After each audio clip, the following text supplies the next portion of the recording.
Welcome to All Clear, the podcast that takes you beyond the rails. Brought to you by the team at Australian Jumping, this podcast dives into the stories, the people, and the horses shaping our sport. Whether you're a seasoned competitor or simply love the thrill of the clear round, All Clear delivers the conversations that matter. Hit subscribe and join us for a fresh perspective on the sport you love.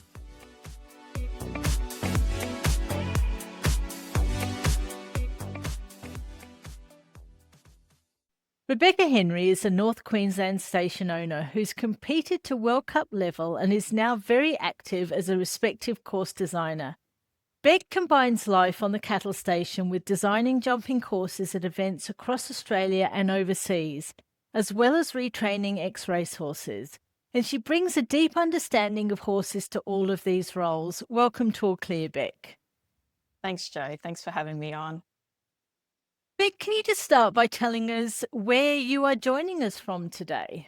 Yeah, I'm at Sugarbag Station, which is Far North Queensland. It's about 3 hours southwest of Cairns. Can you paint a picture for us of what daily life looked like for you when you were a child? We had a property at Innisfail, which is on the coast, and also Sugarbag at the same time. So in my younger years, we went between the two properties a lot. So I went to school in Innisfail and rode the horses in Innisfail, and then we came to the cattle station on weekends and holidays. Even back then, it was full of horses and being outside and, yeah, just really living the rural life, I guess. Yeah. How did horses start? Was it at Innisfail or was it at Sugarbag? It was at Innisfail because that property was in my family for a number of years. So Dad had horses there and, right from the get-go, I was involved with horses. Started off on a little Shetland and just kept going. Yeah. Did you go to Pony Club? Didn't do a lot of Pony Club. I see the value in Pony Club, but for us on the lands, it was riding around cane paddocks. It was riding down to the creek. It was riding out around the cattle. It was all those activities and learning through mistakes of how to get your stickability. And then jumping came after that. Yeah. You mentioned you had a little Shetland. Was that the beginning of your riding career? Yeah, his name was Shaky. He was definitely a character. Sometimes took me where he wanted to go. Very fond memories of that little horse. Yeah, but moved on to bigger horses pretty quick. Yeah. When did you start jumping? When was that something that you thought, yeah, that's something I'm really interested in doing?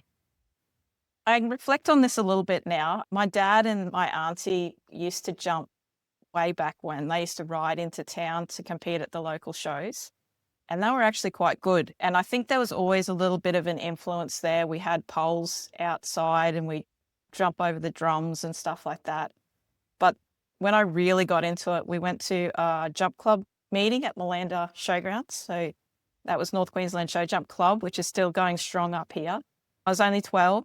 And I had this little mare called Wakey.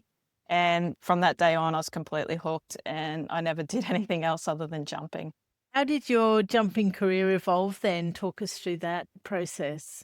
Well, Wakey was a little stock mare, very talented. I was able to go fast and all of the things, and she jumped clean. So I started off on stock horse mares and then just evolved into like other horses we saw around the district we thought might have talent. And then ended up on the Thoroughbreds. My dad was president of the Innisfail racetrack for 7 years. That was through my high school years. So I ended up finding horses off the track there, and I actually got my first Grand Prix horse from the Innisfail racetrack and became, a big fan of the Thoroughbred. Yeah. Did you have any early influences for the sport? Did you have any jumping coaches back then? I've probably got a bit of a different upbringing to most. I'd take snippets I could from anyone. I learnt through watching. I was very big on watching videos and reading books. That's back before YouTube and all of those great influences we have now. The Northern Show run was very, very strong in my younger years. You had Ron Easy, Phil Stevens, Possotten coming up here. They were all so competitive. They were fast. And back then, if you could win at Cairns or on the show run up here, Cairns was always a big show. You could go straight into Brisbane and Caboolture and do very well. So I think just that Northern show run was a huge influence on me. Yeah. Were your parents, like, was your dad involved as well at that stage? Does he sort of come with you to the shows and support you through that?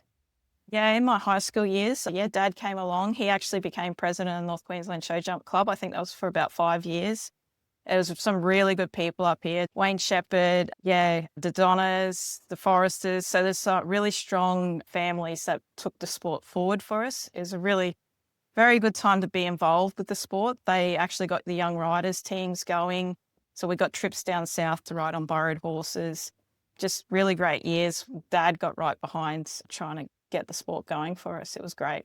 So can we talk a little bit about those young rider years then? You mentioned the trips down south. Were there any other shows and things that you competed at, I guess, away from home?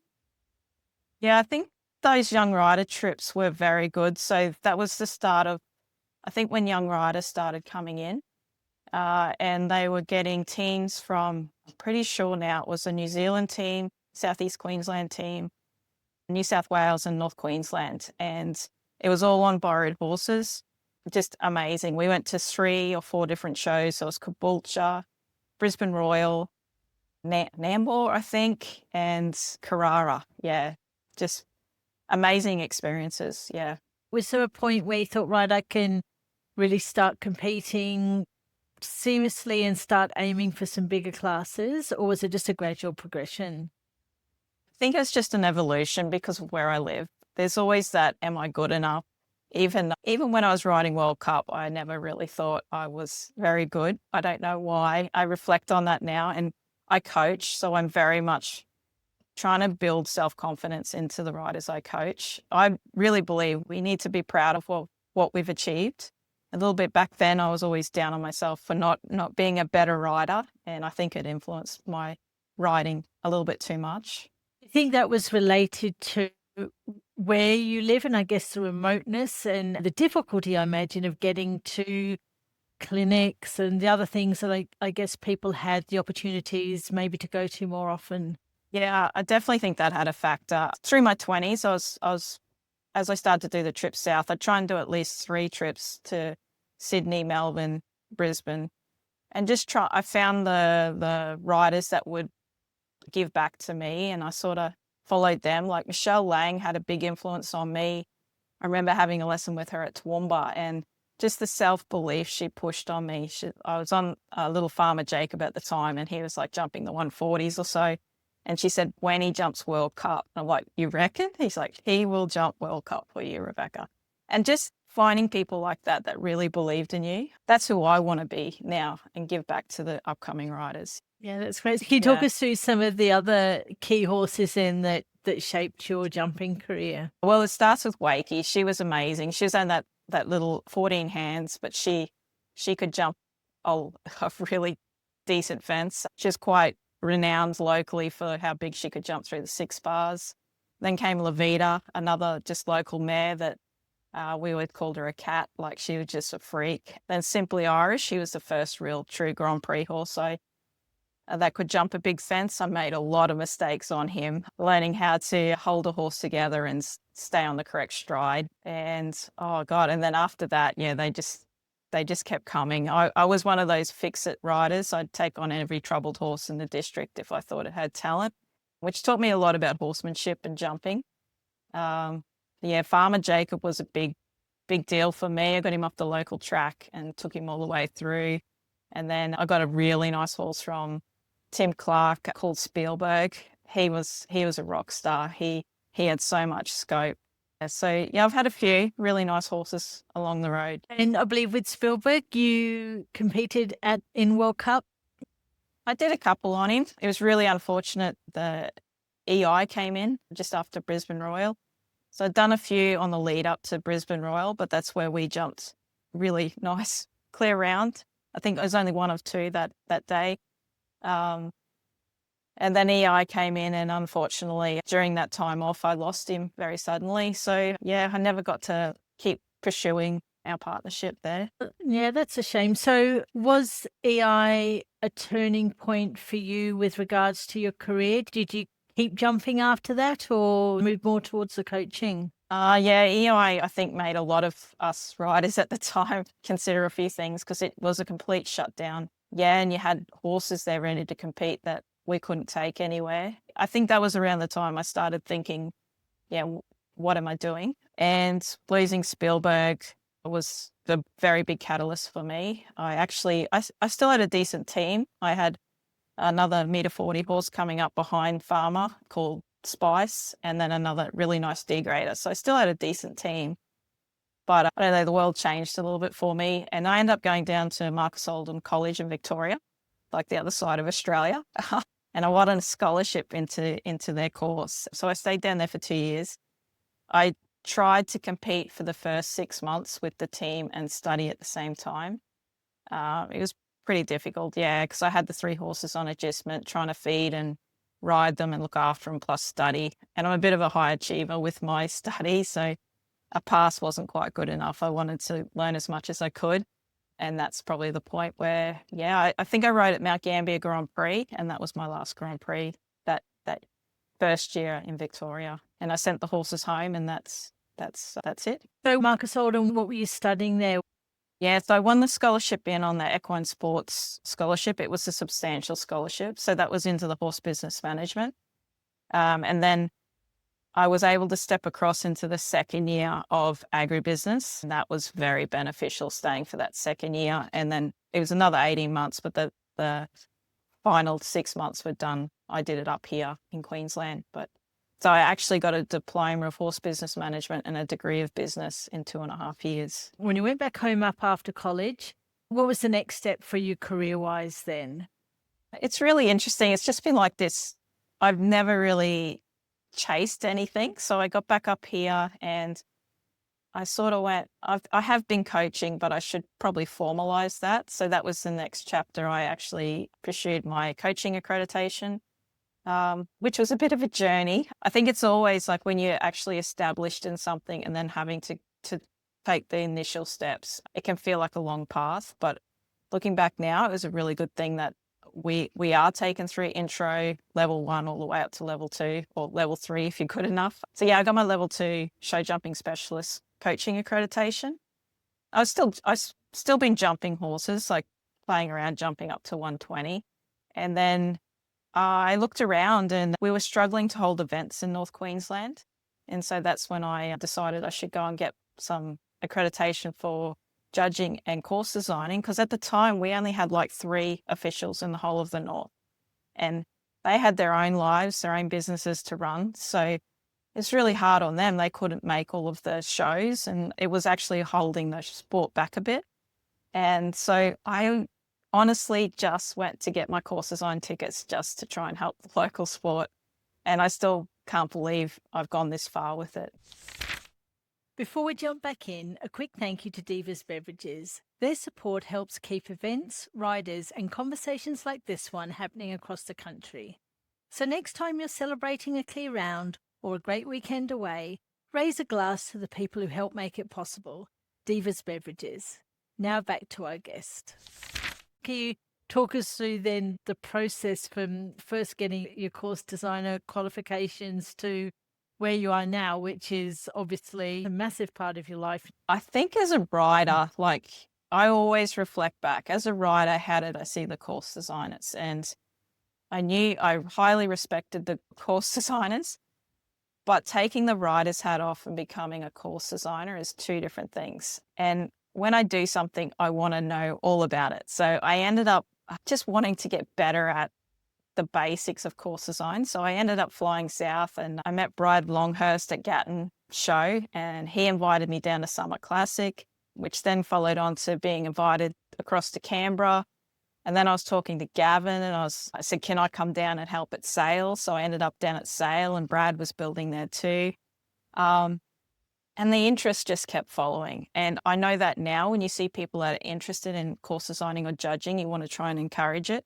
And looking back now, Brad, John, Gavin, all of those people were just trying to open up opportunities so I could learn.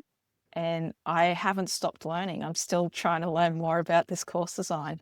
It's really intriguing to me, course design, because I guess from the outside, it's like, well, how different can courses really be? What sorts of things you find that you'll keep learning from people as you go along? I think it's the most fascinating thing I've ever come across is course design. I talk about it quite frequently. There's a love-hate relationship with it because we're always just trying to be cost neutral with it. We don't want to be spending too much, and the shows can't afford to pay us too much. So it's not like we're making money out of it. So we can't become too obsessed with it because we've actually got to pay our bills. But then it's also just following the wave of learning because it's ever evolving. The sport's constantly modernizing, and that's the evolution of performance breeding, I believe. It's learning just the subtlety of it, I guess. I hope I answered your question. It's a really complex thing. Yeah. You had the opportunity to work in Australia with some international course designers that have come over? Well, yeah, I think that was a big turning point for me was Edwina Mitchell inviting Olaf Peterson Jr. across the Australian Championships. I was actually at a point there where I was thinking it might be time because of what I've just spoke about. It might be time just to let this go a little bit. It might have run its course. And then I met Olaf and he just opened up this new intrigue of how he could just shift a pole and an angle and the construction of the jumps. I got invited across to Germany to work with him at Munster and then Socrates, the hits in America. And then, of course, that just opened up the floodgates of, oh my God, there's a whole nother level out there that I haven't even seen yet. Yeah, so definitely the internationals coming across is very valuable, not only for the riders, but also us as learning course designers. So let's talk about some of those trips. What are the standout things to you as to the wow moment of those experiences? Well, I'm comfortable with it now, but the first couple of trips, it was just like, wow. And I think one of the things I reflected on was the riders are so on the pace. They know exactly where they're going. There's no such thing as a half halt on the tracks, I've noticed, particularly at that top level. So they're over the top of the jump, they're looking, they're landing, they're going. I think for me, that was a big standout when I first got there. So did you notice a big difference with, I guess, the style of the actual fences themselves when you were overseas? The construction side of things? Yeah, well, I follow around the course designers I really believe in. Olaf Peterson Jr. is very good at construction of fences, and Bernardo is too, Bernardo Costa Cabral. And they're very good at using straight coloured poles followed by stripy poles, or where the plank's placed in the jump, whereas a gate's placed. It's all of the things, and it's just to catch the horse's eye just a little bit, just to have that light four faults. And at that level, that is very difficult to do, just to get four faults and keep the horse's confidence and not have like 80% of the horses clean. Can you talk me through the elements that you have to think through when you're designing a course that are going to separate that class out, I guess, into the clears and the four faulters and then the others? Well, look, my philosophy behind it is I want every horse to come out of the arena confident and every rider to come out of the arena confident.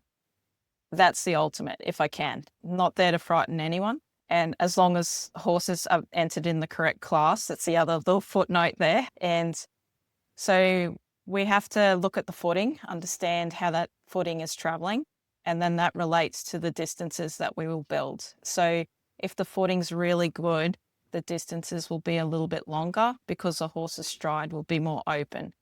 And then that encourages, of course, the horse to jump more confident off the ground. And then the construction comes in around that. So where we use a stripe pole, where we use a straight coloured pole, will determine if the horse jumps more confident off the ground and can sight that top rail really easily. And then the distances to match what we're trying to achieve. So we'll lengthen a horse's stride if we, for different, and it depends what level. So if we're building, say, the 130 and above, we'll bring distances into it. But at the lower level, the distances should be sweet all the time. Yeah. Hopefully that answers in a little nutshell. It does. And you obviously have to take into, or do you have to take into consideration the people who've entered the class? You did comment about making sure that the people that have entered the class are at that level. I think as a past rider, I can have an opinion that I think you should be confident your horse can jump that height well before entering. And then we will look at the list every time, every level. We see who's entered. And it's a responsibility of the course designer in the modern sport with our social license that we make the sport look good. And that is one of the hardest things to do. It's easy for people just to say that, but like we need the horses to look confident and happy. It's very important.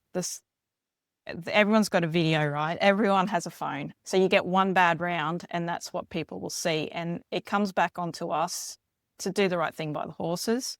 One of my best experiences yet was going to Thailand to the FEI Asian Championships and watching Olaf build some really nice tracks and make those horses look really good, even though there was varying levels in that group. There was some really top riders and top horses, and there was a little bit of a tail end, but you wouldn't know it from the way they went. It was really well done. And he got the right result too. So what is the right result? Is it like a handful of clears? For me, the right result is the horse that's well educated on the flat and is confident over its jumps. That's the right result, and is jumping off rhythm. I get a little disappointed if a horse can jump clean around the track that breaks the rhythm a lot and doesn't stay on the line. I've had a few people that have commented as I've been chatting on this podcast too, that when the international course designers do come out, they obviously aren't familiar with the combinations that we have here. So that must be quite a process for them to assess. And I imagine they must change what their plans are as they see what's going along. Yeah, for sure. As part of the team, that's part of the course design assistant's role, is to provide information to the head course designer. And I know a lot of the Australian guys are very good at doing that. Like we got some of our FEI Level 3s that assist the internationals, and they'll let them know the strengths in the horses and the riders. But also those guys internationally are very good, and they're very quick to assess what's in the group. It kind of blows me away, like doing the internationals and watching them assess who's in the group, even with the 4 stars or the 5 stars. Like they know the horses, but they know if they're on their game that week. And yeah, they're magicians. Like for me, I feel like I'm in preschool when I go over there and work alongside of them. Yeah, they're very good. So yeah, when they come to Australia, they work out the footing pretty quick and the gear and who's in that class. Yeah. Right. That's really interesting. So around Australia, then which venues and shows do you enjoy designing at the most? I think I'm at a point in my career where I just want to enjoy going to a show. So first and foremost is it fun and do they look after me? Like as in just simple things like, does somebody come and help me build the track? And it's always hard to get people to help, but it's just that, feeling appreciated. So honestly, it's all levels. I love festival of show jumping. They just create such a great atmosphere there. I'm very loyal to Summer Classic. They've been really good people around that show. They put on a really good environment that make you feel part of a team. Right up to a great little club at Yeppoon that I build for, and they make me feel so welcome. So honestly, it's all levels. Like, yeah, I've got a lot of favorite shows and that's why I go back to them. Yeah. Yeah. So it's about the people that you're around while you're working. And the horsemanship. So horsemanship's always been a big part of what I do. And if there's a group of riders, even at grassroots, that are just trying to get better, I love that. That's where I want to build. I want to try and encourage that, because you never know where the next Olympian's going to come from or the next top rider. They could be from Yeppoon and they're just learning their craft right now. Absolutely. So from your perspective, how have you seen, I guess, the sport of jumping in Australia evolve over the past, let's say, 10 years or so? Yeah, I don't know if I'm the right person to ask, because during that time I was still learning the craft of course design. I feel like I've been learning in the last 10 years. So I think for me, I think it's gotten a lot more, I keep trying to think of a better word, but sporty. Like everything's quick and it's got to happen. The scope has to be there. You take a half halt, you got a time fault. So you have to learn to travel and jump the big fences at the same time, which is very hard. Yeah, there is no two ways about it. It's definitely a quicker sport, a lighter sport, more delicate sport. That's what I think. I think there's anything that riders misunderstand about the role of a course designer? I can only speak on my own, what I've seen. I think we're all a team. I think I'd love the riders to understand that. We're the group of course designers that I'm friends with and hang out with, they're all the same. They're just trying their best on the day. We're only human, and we're only building off opinion. So it's our opinion how we build the tracks, and we're trying to build for everyone. And I think sometimes the riders forget that we have to build for the whole field. But all in all, I find the riders good, and I really invite them to come and chat to me. And I'm very grateful if they come and have a chat if there's any concerns or anything. Yeah, even if they enjoyed the track, I like that too because it's nice to get feedback. That's great. So you've recently spent some time in Ocala in Florida. Why don't you talk us a little bit through that trip? What was that like? That was pretty cool. Yeah, I got invited across by Bernardo Costa Cabral. If anyone doesn't know who he is, you should look him up. He's a very good course designer. He hasn't been to Australia yet. Yeah, I'm the 5-star World Cup qualifier there. Last year I got to go and look at the grounds. I did Live Oak International and the hits, but I never got to get on the arena at WEC. But this year being out there and yeah, 5-star World Cup qualifier under lights it is another level again to what I had done. What are the big differences that you notice? I mean, is it the scale of the venues that stick out to you? Actually, it's a little bit the opposite. So these trips have actually brought home to me that jumping is jumping no matter where you are in the world. And it has actually built confidence in what we're doing in Australia in me, that the fundamentals are the same everywhere. And I think the scale, yes, but it's because they've got a group of riders all coming to one place that they are able to do that. So I think there was 60 in the qualifier for the World Cup. And that's a lot of riders at that level. And we had 2 Aussies in that qualifier, and one would come from Australia, Jamie Winning, and she looked really good over there. Horizon Show Jumps was founded by people who genuinely love the sport, and that shows in everything they do. What started back in 2013 as a search for better quality jumps has grown into one of Australia's leading suppliers, with their fences now seen at major events like Melbourne Royal, Equitana and AusChamps. Horizon specialise in custom milk jumps for private arenas, eye-catching sponsor fences that really make brands pop, and a full range of hire equipment for events, with designs that are regularly refreshed so courses always feel professional and current. And now they're also building high-quality stables, carrying that same attention to detail and understanding of horses across your whole setup. If you're looking to lift your arena, your barn or your next event, head to horizonshowjumps.com.au. And now back to our guest.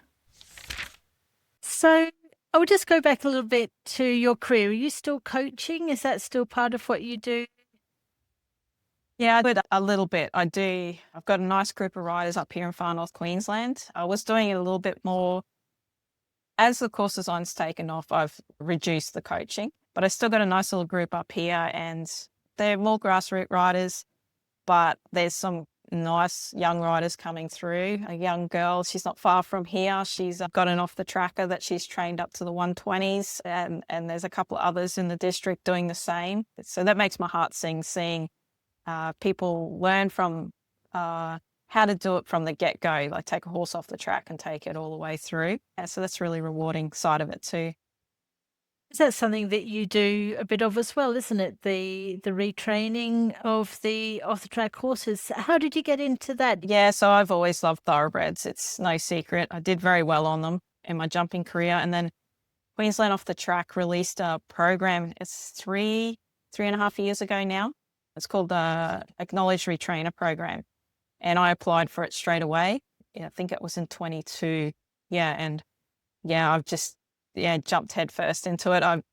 Again, with the course design, I've reduced numbers. I didn't expect this to take off so much, the course designing. But before that, I had like 25 horses at a time, and I did it wholeheartedly. I actually really enjoy the process of just bringing them off the track and letting them down and then finding them the correct homes that I believe they'll suit. Can you talk me through the process a little bit? For me, and I've always believed in it, you can't rush them off the track. So I think taking your time. So when they first come, they can be a little bit full of bad manners or they're just excited, right? So they've been in a box, they've been running around a racetrack, and all of a sudden we go, that life's over. So it's just taking the time. So they start off in an individual paddock and they run around and have fun and then they start to settle. And so when that happens, I'll put them out into a group of horses. And the paddocks here are about 50, 60 acres. And they'll have 3 or 4 other horses there. And they let down so much more once they get in that group of horses. And again, I just give them time. I let them work out the social hierarchies. And then I start to ride them and give them really soft, gentle rides, get them off the contact. And yeah, it's just a fun process. So you've got that side of your business, you've got your coaching, you've got your retraining, but you've still got the station and everyday life there. Can you paint a picture of the landscape and the environment where you live, the size and the challenges, those types of things? I always find it a little difficult to describe because it just is home. So our driveway is 9K long. And then we're 30K out of Mount Garnet. So Mount Garnet has a little post office and not even a pub anymore. So it's pretty remote. And then here we've just got Brahma cross cattle breeders. And what's the acreage? It's a pretty big piece of it's 18,000 hectares, I think it is, off the top of my head. What does the day look like for you then? So I've recently taken over. Mum and Dad are retired, so I've taken over everything, including, so I've got keep in front of the bookwork and stuff. So 4:30 is when I jump on the computer before the sun comes up, have like a coffee in front of the computer, and then I'll try and get as much done as I can with paying bills and keep in front of accounts and budgets and all that. And then I'll go out and feed the horses. And then normally the cattle station will take over from there. And it's just, outside work, like fixing fences and checking the cattle and things like that. And then the afternoon, that's when I try and fit in the rides on the horses, feed up, and I try and have an early night because I start it all again the next day. Except when I say, can we have a chat tonight and record a podcast? Yeah, well, definitely a morning person, that's for sure.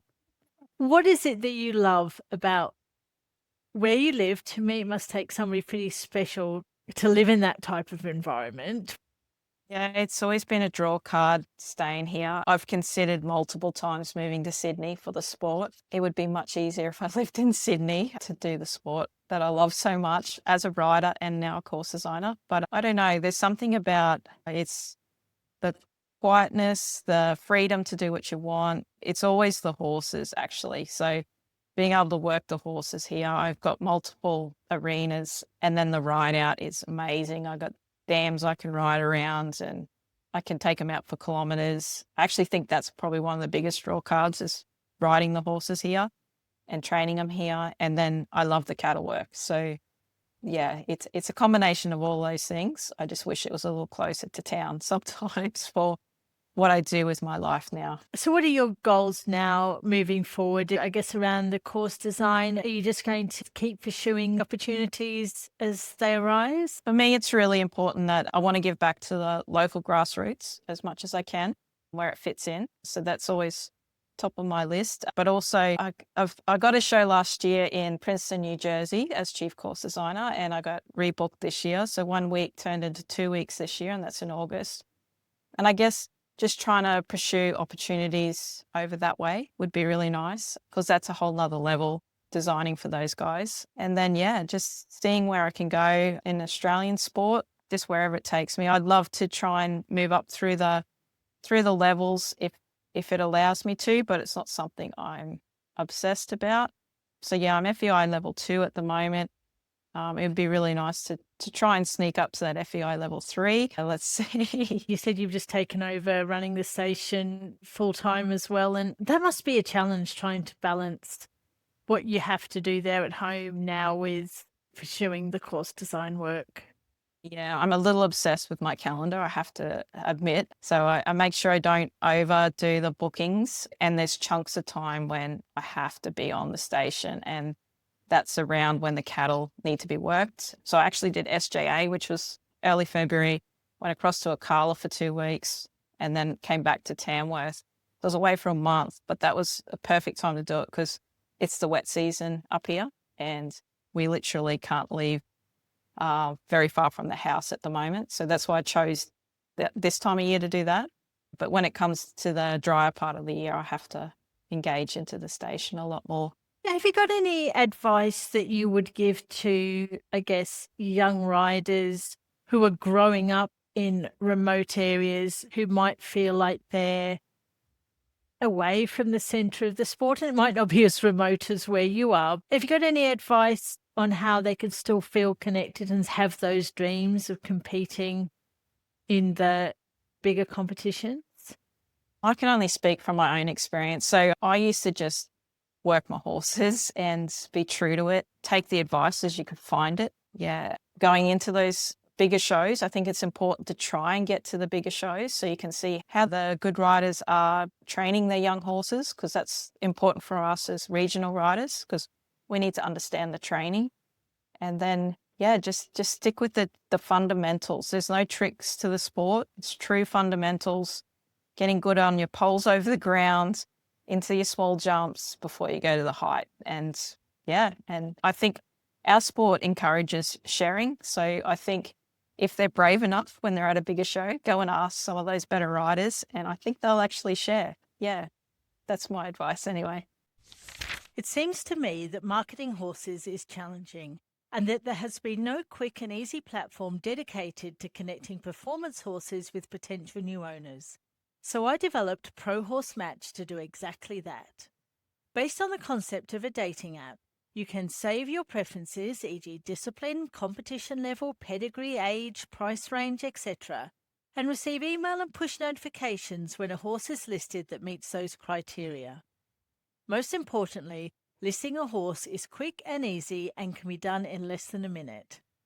The in-app chat is a key feature of the app, allowing for a real-time discussion between sellers and potential buyers to determine whether contact details are shared and the conversation should be taken offline.